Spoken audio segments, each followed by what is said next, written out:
So welcome back, everybody.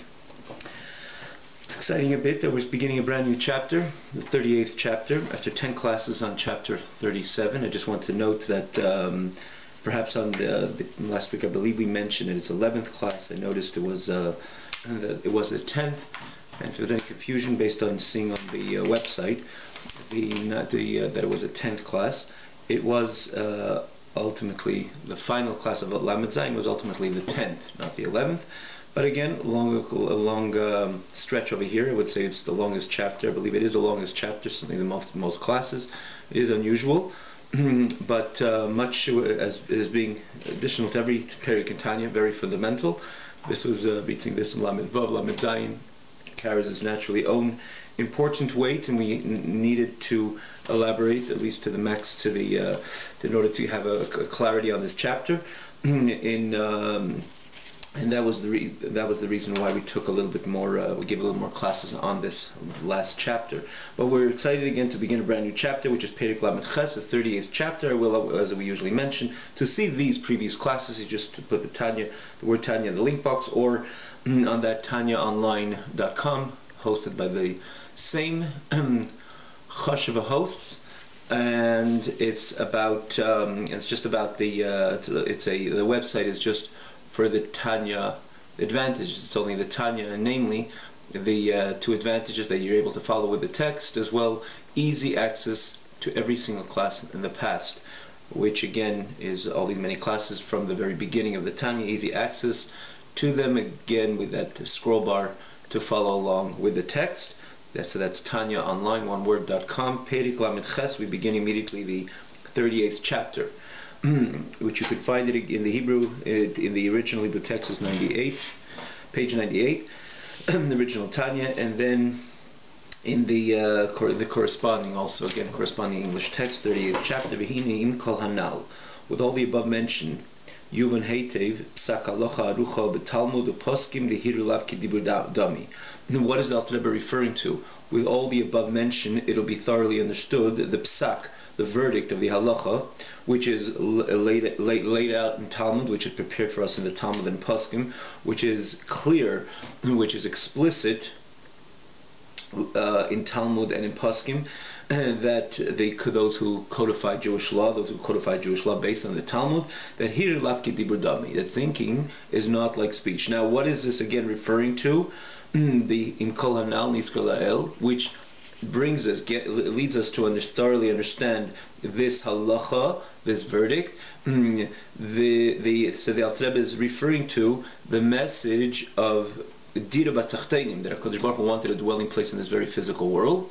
And as such, that's why action is so important, because with action we engage with the physical and transform the physical to the spiritual. When it comes to learning Torah, if you remember the Alter Rebbe, or prayer, which is, we execute these mitzvahs, not by doing anything in action, not by action, rather via speech, prayer, learning Torah. So if you remember, the Alter Rebbe pointed out that the speech, even though there's no clear action involved, but yet there's the Kimos Vasav Have Maisa, quoted from the Gemara, that moving one's lips is also considered an action because it is done with a physical body. So you have something of a semi-action, even in learning Torah and doing mitzvah, even learning Torah and prayer. Additional to the Alter Rebbe pointed out in that very chapter, in that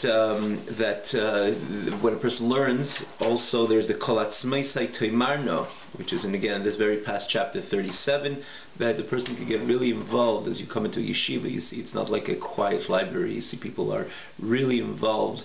Kol Atzmeisai Toimarno means all my bones, literally meaning all my bones say the words of Torah, are involved in the words of Torah and words of prayer. If it means, basically the message is that a person, when he learns Torah, additional to his lips moving, again there's a miniature action as well, but he's very much involved. A big part of his physical is involved is learning Torah. A grand part of his physical there's a grand investment from the physical dimension within the Yid who learns Torah when he davens, when he learns in a way of Kolatz Mesit Taman, he's really involved. Again, we explained this then, but when you go to yeshiva, for example, many people are learning, you see how much they're involved. It's not like they're quiet. You see a lot of noise, and sometimes even shouting, obviously in a very peaceful way, trying to understand, each one trying to decipher what the Gemara says, what the Rashi says, what Taisa says, and so on, but they put so much of their the essence involved, so you have also a transformation of the Olam Asiyah, of the body, in other words, the Asiyah, the action which exists within man, which is namely his guf, his body, his nefesh abahamis, and animal soul. Again, we explain in the 37th chapter. So this exists also by learning Torah. Not as much as an action. Not as much as an action. That's why one has to stop learning Torah when it comes to a mitzvah that you cannot do, no one else can do for you. Again, we explained this and elaborated on this as previous two classes for that matter, the 9 and 10. The Alter Rebbe deals with this Gemara which says that mitzvah cannot be done through others. You have to stop learning Torah. Even though Talmud Torah Keneged Kulam, because there's something special with action. You're taking the physical dimension and transforming it. If it's tefillin, mezuzah, and so on, this doesn't exist when he learns Torah. So there is taking the Olam Hazeh itself and transforming it is precisely through a mitzvah. Also action, there's a person's involved from the human being. Again, his investment it's an investment via his koach ha'maisa, his action, as opposed to learning Torah. There's also maisa. Again, there is a miniature maisa, like we just said, but can't compare it to someone doing a mitzvah, shaking the lulav and and giving tzedakah, which is really the quintessential mitzvah based on this explanation, which the Rebbe gave in the context of Dira B'Tachteinim, and so on and so forth. So based on all this, now we can understand what the halacha says, that when you learn Torah or you daven, if you just do it via hirhur, via thinking as opposed to uttering the words of prayer, you're not yotze. You're not yotze. You're not yotze the mitzvah. You do not fulfill the mitzvah. And if you b'imkora krishma b'machshavtei or b'libi levad, b'kolkech kavanasei liyotze dechavasi. If you read Krishma, for example, Kriyat Shema, Shema Yisrael, Hashem Elokeinu Hashem Echad, which is a mitzvah which is incumbent upon every yid to read once a day, the Shema Yisrael. So the halacha says, and the psak din, the verdict is, Baruch atah Adonai Elohim melech haolam shakel b'dvarei.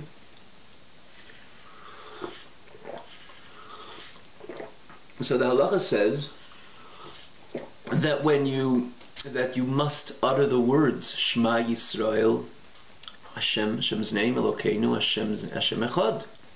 And the question is, if it's about recognizing the oneness of Hashem, and for that matter we know that there's certain parts of davening, as an example, the Kriyat Shema itself is from the parts of davening that kavanah is extremely crucial. I mean, just saying the intention, not being lip service, is very, very important and very vital for the fulfillment of this mitzvah. It's important to ponder on the greatness of Hashem, on the oneness of Hashem, which this is the message. Shema Yisrael, hear, appreciate, understand, internalize, comprehend, have a thorough comprehension that Hashem Elokeinu Hashem Echad, that Hashem is our God, Hashem is one, as we explained a number of times. It's not a message over here is not one as opposed to two, but everything is part of the oneness of HaKadosh Baruch Hu.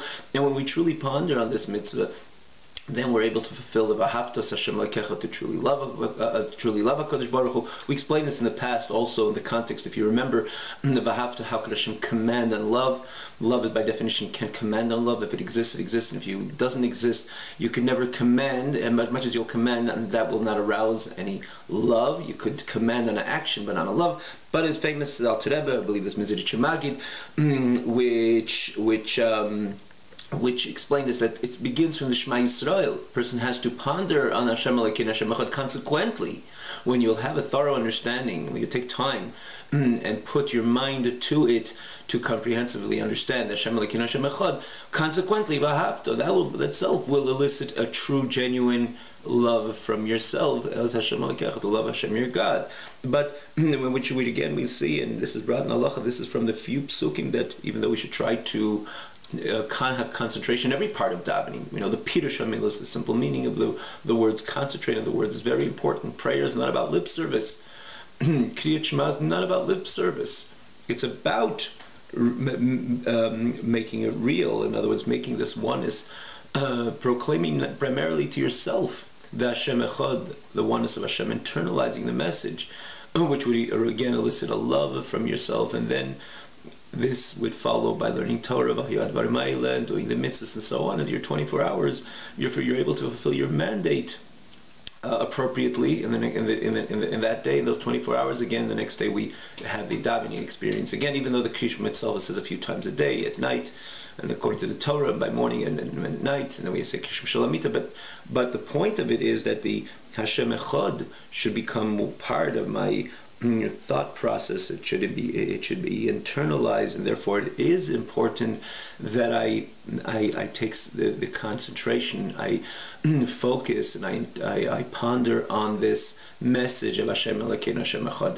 Yet together with that, the halacha says, despite that being extremely crucial, it's important that you verbalize the words, not only ponder on the message of Hashem Elokeinu Hashem Echad, and just rather say Shema Yisrael Hashem Elokeinu Hashem Echad. And the question is why? To the extent that that if you didn't say the Shema Yisrael,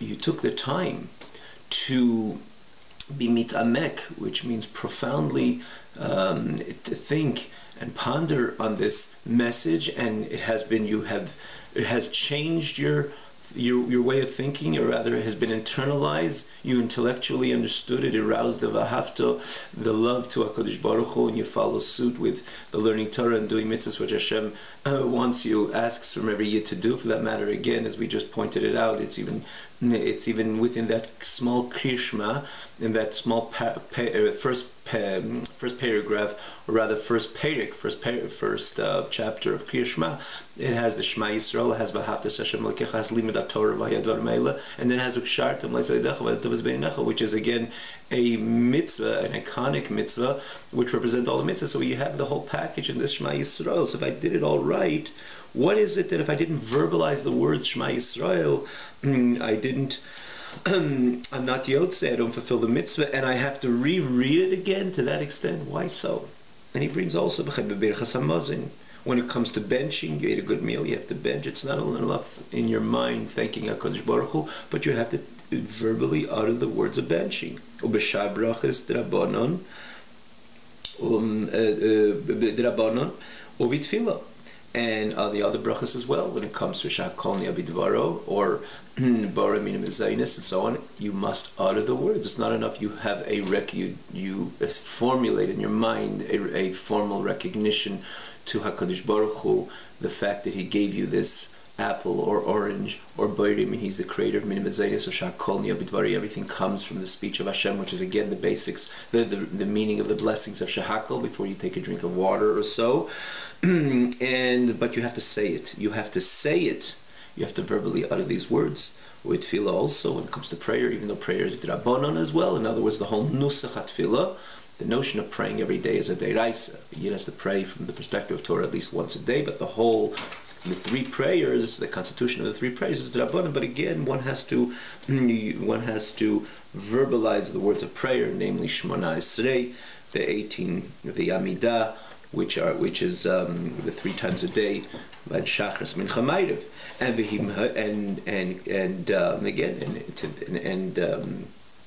and it says in all this above mentioned, one has to utter the words physically, say the words, not only think and understand the message of these words.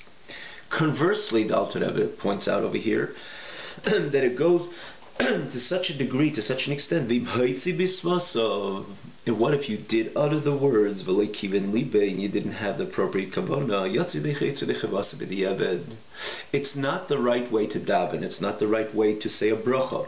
For that matter, we know a bracha. It says in Shulchan Aruch how careful a person has to say and concentrate when he utters the word, even a short bracha shahakal or b'minim zaynes, be'er prayets and so on. Yet, if one just says it without concentrating on its inner meaning or on its meaning, you're yaitze, you do fulfill the obligation. He says b'di'evet, which means it's not the ideal way of making a bracha. It's not the ideal way of benching. It's not the ideal way of of saying Kriya Shema, as we just said, how important is that the message of Hashem Echad, the oneness of Hashem, should become part and parcel of the Yid, or of any human being for that matter, namely the Yid, or the idea of Shemoneh Esrei. But yet, so it's not ideal to just say go through the prayer, all this above mentioned, just as lip service. It is important, and it's ideal that the person has kavanah, for that matter. According to the Rambam, it's a part and parcel of the prayer itself, the notion of kavanah, even more than any other mitzvah. But yet, if you did it in that way, that you just said the words and you did not pay the appropriate attention to what you were saying, you weren't mechav and v'leikivin liba, you didn't have the intention of you didn't pay the appropriate attention to its meaning. You didn't have the kavanah, the intention in davening. So then you're yaitse, you are yaitse, you fulfill your obligation truly. But the Yevid means it's not the ideal, but in the end of the day you're yaitse. And the ain't tzarich lachzer, and you don't have to go back on these words. And if you think about it, it doesn't make sense. Isn't it about recognizing God via these prayers? And again, in a very articulate way, that's the point of brachas. It's not just God, thank you, but we say b'ri minim mezonos, and you created mezonos, and you create the fruit, you create the vegetable, the tomato, and so on and so forth. Which is we see how important that these message it should resonate within messages. And again, in the context of recognizing the greatness of Hashem, who gave us all that, who created all that, and more so creates on a constant basis. We don't say bara minim mezonos or bara b'ri ha'etz, or bara pri hadam. It's bayt, meaning to say HaKadosh Baruch Hu every day, based on what we learned. HaMachadish b'tuvi v'chol yom tovim ma'aseh. HaKadosh Baruch Hu creates, constantly creates, recreates creation, or creates a new creation every single moment. So it's not bara, he's bayt pri, he's constantly creating, but it's not enough that general recognition that HaKadosh Baruch Hu is giving this, he's providing for us, and which is the notion of the brachas, connecting to him, thanking him, acknowledging him. But it is established, it's constituted in a very detailed manner. Like I say, not just taking a piece of food and saying God thank you, but it's precisely being a mezonos and b'ri pri ha'etz and so on and so forth. Now the point again is the point of this is, and why is it so articulate? Because the point is the Chachamim. This is the point of Torah, and again, when it comes to the brachas where it constituted midrabanan by the Chachamim, they wanted to know the godliness, the recognition of godliness should not just be in a very general or in a general manner, but it should permeate in every detail of our being. It should resonate, and it should be part and parcel of the Yid, and which is again comes across the fact that you see that the prayers, they articulated to them as much as they could have, even though we know that in the Shemoneh Esrei we can always add if someone has a particular question, or rather request, Shemei Tefillah, or in every other blessing if it's associated with that particular blessing, let's say Rafa'inu or Baruch Aleinu and so on. But generally you look at the idea of prayer, it's not thank you Hashem for all you gave me, please continue to give me all the stuff I need, and then again moedim, recognizing, asking, and then moedim, thanking Hashem. It's not that. There is a much articulation in the constitution of the brachas and in Shema itself, which is Midiraisa, and when it comes to particular brachas, again before we eat, and then Birchas Hamazon, which is Diraisa after we eat, it's not just thank you Hashem. It's the four brachas, Azar, Neida, Hamazon, Rachim, and then the fourth bracha, which is Midrabanan. And the point of all this, all this detail again, and all this articulation in the constitution of prayer and brachas and krishma and so on, is because the point is Hashem wants the message not just to be kind of hovering over us or in a general way. Hashem wants it to permeate into every part of our being, that it's mezonos, Hashem created the mezonos, and if it's ha'etz, Hashem created the ha'etz, and so on. So isn't it the message behind it? Isn't the point of all these brachas, and this what Hashem says, that we have to pray and we have to say Shema, is that we should get it, we should get that message that HaKadosh Baruch Hu is not only in charge, but everything is Hashem, and Hashem is everything, that the notion of Eined Milvadei, with its precise detail, with the way it manifests, and it's very detailed, that Eined Milvadei is every part of our life, that there's nothing else other than Hashem. Isn't it the message? So who cares apparently? Why is it so relevant? Or say it better, why is it so relevant that we have to utter these words, to the extent if you had all the If you said it, if you uttered the words, you don't have to repeat. If you didn't utter the words and your message you had 100% clear, you have to go back and re-utter the words. Why is it so? So the Alter Rebbe says the truth, and just before he goes on explaining, he says, well, there are exceptions. For example, the Vadin Pasuk Rishon Krishma. There are exceptions that if you didn't utter the words of the first pasuk of Kriyat Shema, or bracha, if you did say the words, did say Shema Yisrael, and didn't have the kavana, or the first part of Shemona Esrei till Atachon and Lodam Das, if you said the words and you didn't have the kavana, the appropriate intention, at that point, the halacha says that you should repeat the first part again, Shema Yisrael, that one verse, and so to the first part of Shemona Esrei. So you see that it's not across all prayer that you have to repeat if you didn't have kavanah, but the rest of the prayer, even from the Vahafta Baruch Shem Kivod Malchuto L'Olam Va'ed, Vahafta in Kriyat Shema, or this from Atachayim, which is the significant majority of prayer. If you said the words, you fulfilled your obligation. It's not ideal, but you fulfilled your obligation. You don't have to go back and re-say it. And if you just thought about it, you thought, you Hashem is the one who provides wisdom and understanding and knowledge and so on, and you internalize this message, you internalize the next bracha, the message and the next bracha, and the next bracha, and then you have to go back and do the whole entire Shemona Esrei again, as opposed to if you just said it as lip service. It's not the ideal, as we just mentioned, but you don't have to go back again to the exclusion of the first pasuk of Kriyat Shema and the first part of Shemona Esrei. Like it says in the beginning, the beginning of the second chapter of Brachas. That till here, meaning to say within Kriyat Shema till after the first verse, is mitzvah. It's important to have a kavana, not only say the words, but mikan ve'ela. From there on, mitzvah kriya. It's enough that you read. Not the ideal, but it's enough that you read. Similar to Shemona Esrei. And the question begs, why so?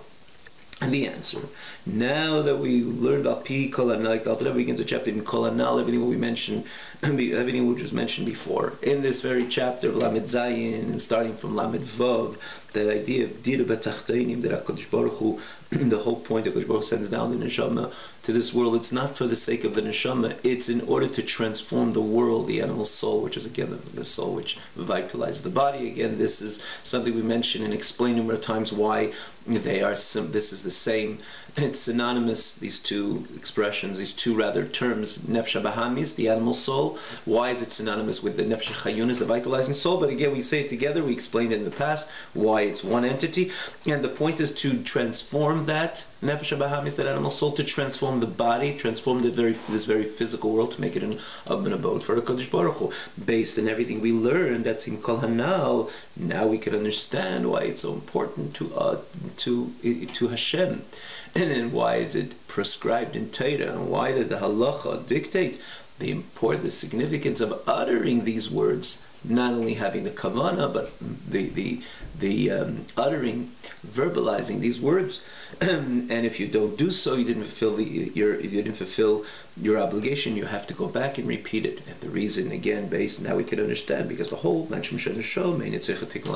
based on this is the explanation. Because the neshama itself doesn't need any tikkun latzma, doesn't need any correction on its own. B'mitzvahs, by doing mitzvahs, the neshama is a part of God. And Hashem is shalem, Hashem is complete, so is the neshama. The whole point is lahamshich oir, l'sakin nefesh hayunis, v'haguf. The whole point is to draw light, the godly light, to bring correction and to transform the nefesh hayunis, which is again the animal soul, v'haguf, and the body, ayidei eisis hadibur, through the letters of speech, nefesh medaberes behemei tusapeh, that the soul speaks with the five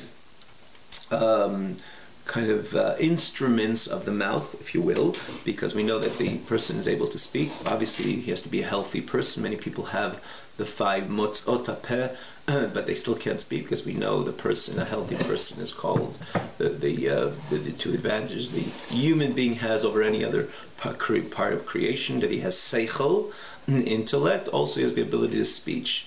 It says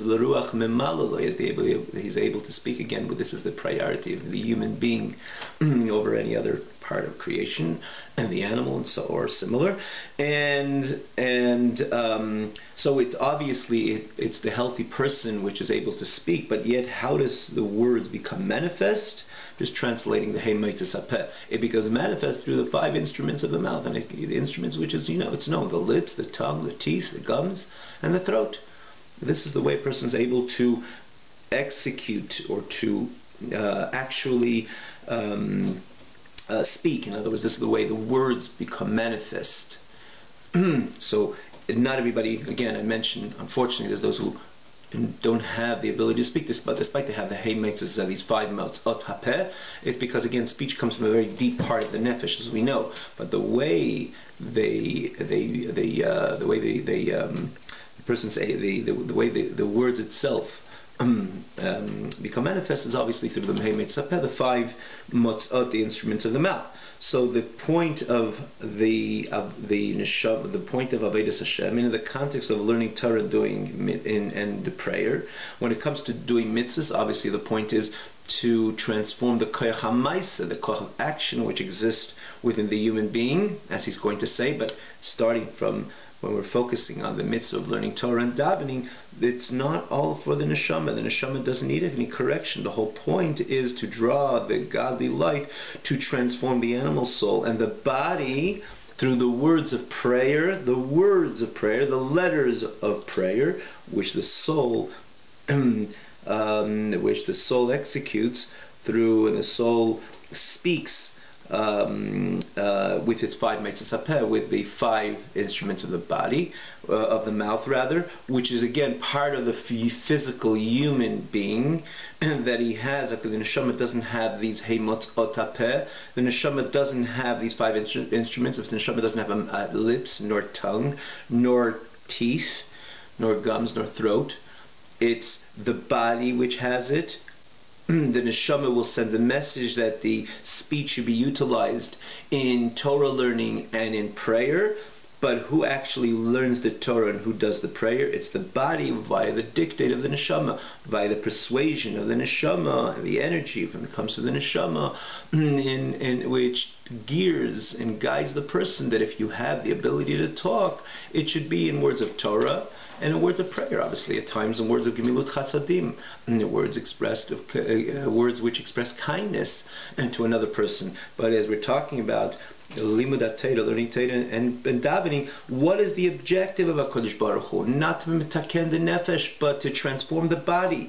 And it's the body which speaks. So if a person sits and expresses a neshama experience, solely a neshama experience in his davening or in saying Krishma, the neshama is a chelik al-kamimal, is a part of HaKadosh Baruch Hu. So the neshama is a perfect entity which could elaborate and expound on the Hashem Echad. It should be real in the person's mind and ultimately have an impact in his heart and ultimately on his subsequent conduct, his or her subsequent conduct. Wonderful. But the point of davening is not to be mesakin the nefesh. It's not about a nefesh experience. It's about transforming the body. Now we can understand, again, this was elaborated on in the chapter 36 and 37, and namely in 37, Alter Rebbe takes us step by step, what transpires when a person davens, what transpires when a person learns. But now we can understand this halacha, which without the Alter Rebbe's explanation really doesn't make sense. If the point of is recognizing the oneness of Hashem, it doesn't make sense why the halacha would place such significance and such emphasis on verbalizing these words. But now it makes perfect sense, because the point is to transform the vitalizing soul, this nefesh abahamis, and the body, which it is the one which executes speech. Obviously, when it comes to action, I love the idea of tefillin. I could think from today till tomorrow, a whole day rather, all about the what mitzvah tefillin represents, the oneness of HaKadosh Baruch Hu. When HaKadosh Baruch Hu took us out of Egypt, and He wants our mind, He wants our heart. And if you don't take those boxes and put it on, you didn't fulfill your obligation. And why so? Because the point is that the physical body should be involved in doing the mitzvah. Additional to the fact that tefillin themselves come and part and parcel of this physical world, which is itself transformed, which again Al Rebbe explained as that part in the fulfillment of the mitzvah, part of the process, what is supposed to transpire, what is the objective, what is the goal, as the significant majority of the mitzvahs come from the very physical world, including tefillin, mezuzah, sefer Torah, and so on. But regarding man, the point is that his action should be involved, the tachton sheba adam, the physical of the person, because the point is that the physical body should be transformed. The nefesh bahamis, nefesh chiyunis, that vitalizing animal soul should be transformed, and that is the entity which actually executes the mitzvah. Neshamas cannot put on tefillin; they don't have hands. The neshama doesn't have a hand, and the neshama certainly doesn't have a physical hand, and therefore it doesn't have not to put on the tefillin, not to take the strap in the other hand to wrap the tefillin around. It's a bodily expression, and that's the point of HaKadosh Baruch Hu creating all the worlds, and namely this very physical world. It was all for this physical world. HaKadosh Baruch Hu wanted a dwelling place in this very lowly physical world, and within man, it's about the transformation, not about his neshama, which needs not correction, as it remains, and it always is before it came down into this world. A part of HaKadosh Baruch Hu. The point of HaKadosh Baruch Hu is he wanted you to transform the Yid, to transform his animal soul, his body, which actually actualizes that mitzvah. Here the Alter Rebbe, I won't say changes a bit the course, but once he clarifies this above mention, again this Gemara and this halacha based on everything we learned in the previous chapters, namely chapter 37, and therefore he says he points out that's why the halacha says if you verbally utter the words you're fine, just thinking about something you're not fine. I could think, let's sit around the table by Yitzis, by the Pesach night, and I'll think all about the wonders and the miracles which Hashem has performed for Am Yisrael, chose us as a nation, took us out of Egypt, and it's all very exciting, and I stand as a result of my experience and my celebration in a total state of ecstasy, and I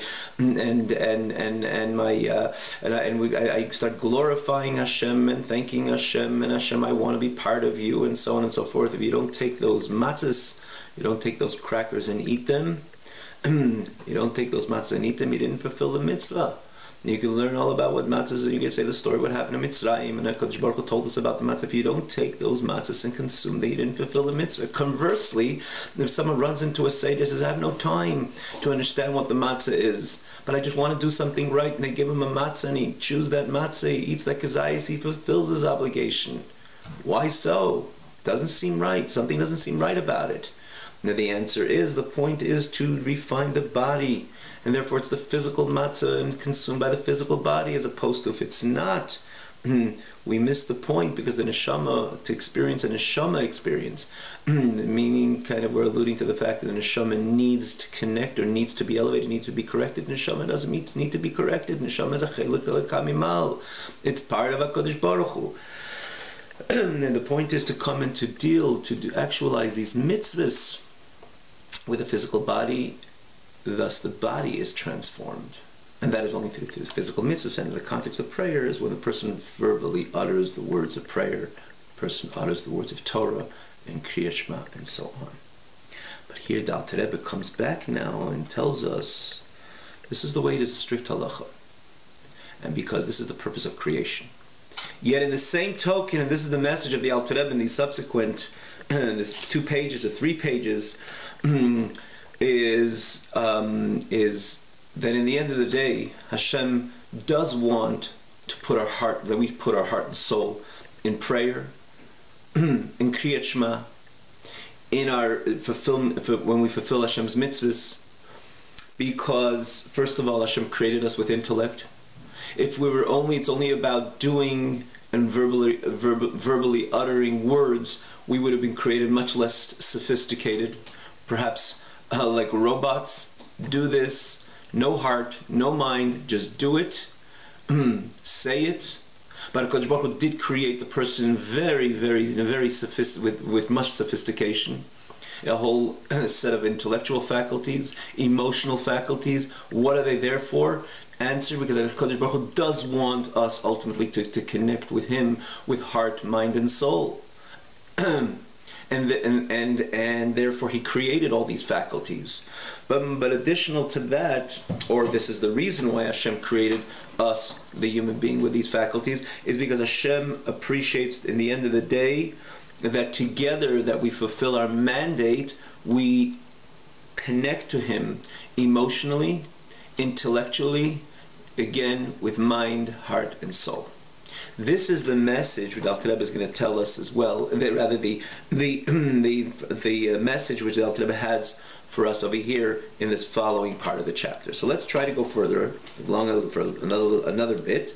Nonetheless, Amru, the Chachamim tell us, Tefillah oishar bracha b'lei kavana hinken gufa b'lei neshama. That prayer or any other bracha, blessing, said without the appropriate intention, is like a body without a soul. Meaning to say, the ultimate objective is to refine our bodies, to bring light into the guf, into the nefesh bahamis, into the animal soul, into the BAYT, which is the vitalizing soul, and into our body. That's the point.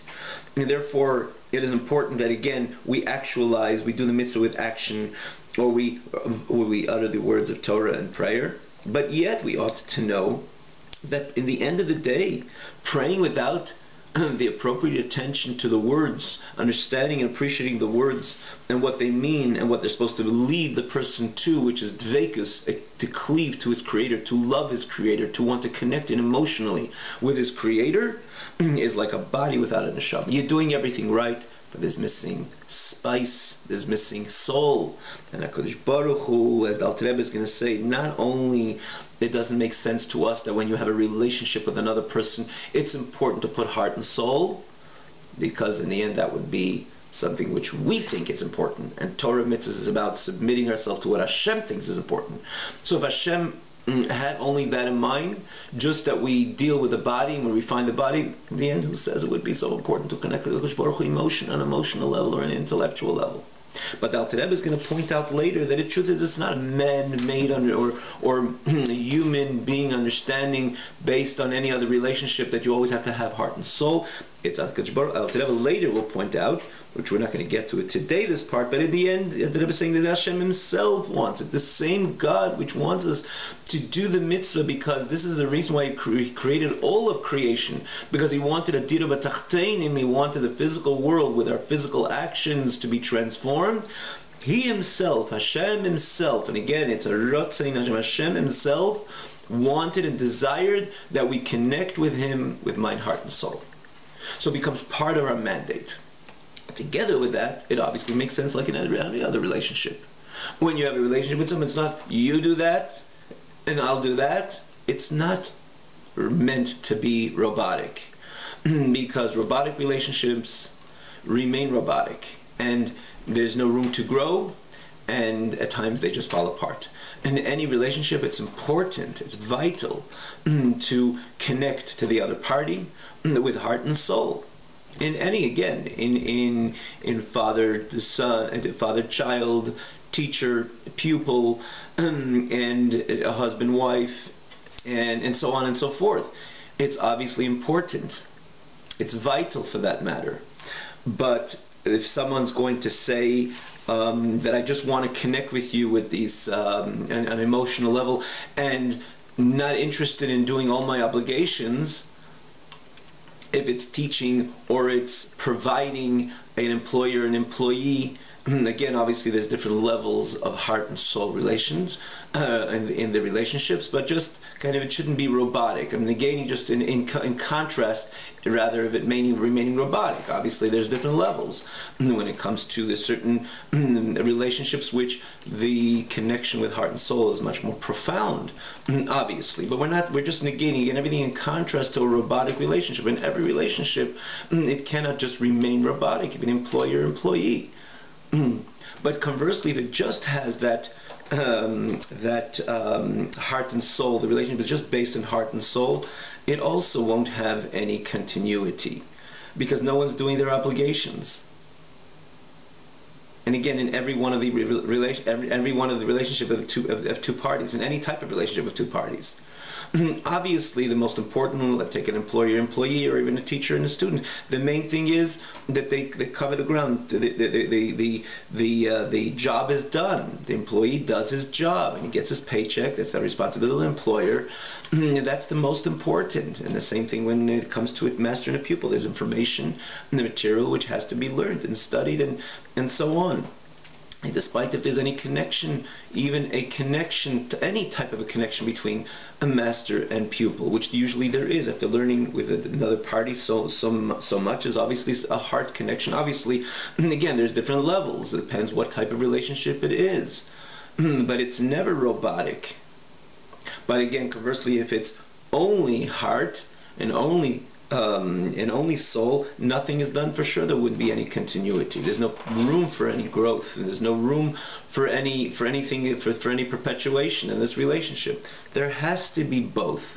The main thing is that everybody does what they have to do in order to a relationship to perpetuate, but yet together with that, it's important that there's heart and soul. And the same thing with relationship with HaKadosh Baruch Hu and His people. HaKadosh Baruch Hu primarily created everything, created the entire world, that the world should be a dwelling place for HaKadosh Baruch Hu. That's the most important. Hence, if you have the chance to sit and ponder on the mitzvah of matzah, or eat those pieces of matzah, eat the matzah. That's the point. The point is to do the mitzvahs the way they're in the way they're in Torah, the way they're prescribed to us in Torah. If it's the boxes on my hand and my head, which is tefillin, or that mezuzah on the door, or the crackers, the matzahs that I have to eat. Again, I'm using that term crackers, chas v'shalom. It's a great, important, and a holy mitzvah, but I'm just using to point out that it's about the consumption of this matzah. You have the chance to do either. Grab the matzah, eat it. That's the first thing. That's the most important.